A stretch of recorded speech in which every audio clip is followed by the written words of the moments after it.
আপনাদের কাছে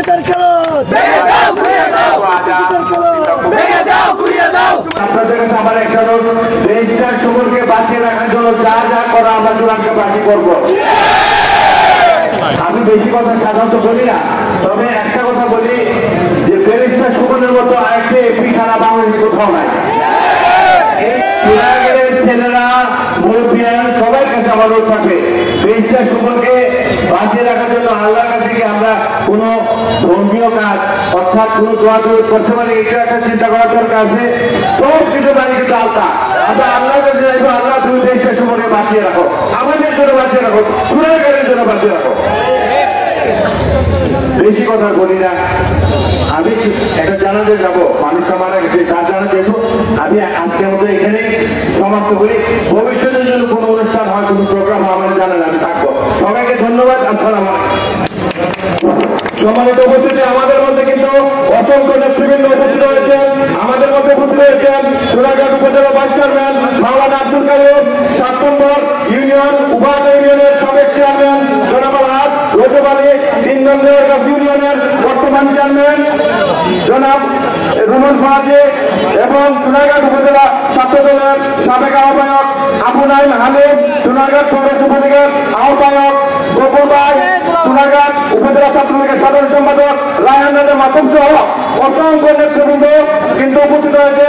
6 নং ইউনিয়নের সাবেক চেয়ারম্যান কর্মকর্তা, উপজেলা যুবলীগের উপজেলা আওয়ামী লীগের সাংগঠনিক সম্পাদক লিটন মাস্টার সহ অসংখ্য নেতৃবৃন্দ কিন্তু উপস্থিত হয়েছে।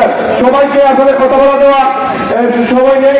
এই পর্যায়ে আপনাদের সামনে বক্তব্য রাখবেন সোনারঘাট উপজেলার বর্তমান ভাইস চেয়ারম্যান মাওলানা আব্দুল কাইয়ুম। ওনাকে সংক্ষিপ্ত বক্তব্য রাখার জন্য অনুরোধ করছি। সুপ্রিয় সোনারঘাটবাসী,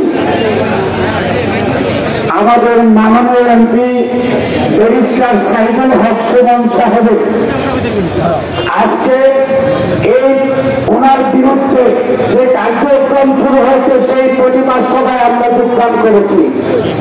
আমার 2টি প্রস্তাব। এক প্রস্তাব হল যে আমরা আগামী দিন থেকে ঘুমিয়ে থাকবো না রাজপথে থাকবো। আমরা ওনার বিচারে যতক্ষণ পর্যন্ত না হয়েছে, যতক্ষণ পর্যন্ত কে কোন দিয়েছে, কার নম্বর তাকে খুঁজে না বাহির করা হয়েছে, ততক্ষণ পর্যন্ত আমরা রাজপথে থাকতে রাজি আছি।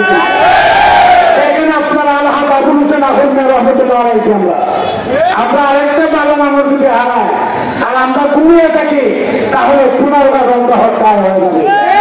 আমি প্রশাসনের কাছে অনুরোধ রাখবো, আপনারা খুঁজে বাহির করেন কে ফোন দিয়েছে, কে আপনাদের নাম্বার দিয়েছে, কে যোগাযোগ করেছে, তাকে খুঁজে বের করে আপনারা আইনের আওতায় নিয়ে আসুন। আমরা সোনারঘাটবাসী আর কোনোতে চাই না, আমরা রাজপথে থাকতে রাজি আছেন তো সবাই? আমরা সুমন ব্যারিস্টার সুমন হারাইলে সোনারঘাট অন্ধকার হয়ে যাবে। সেই জন্য আজকে যারা এসেছেন সংক্ষিপ্ত সময়ের জন্য সবাইকে ধন্যবাদ।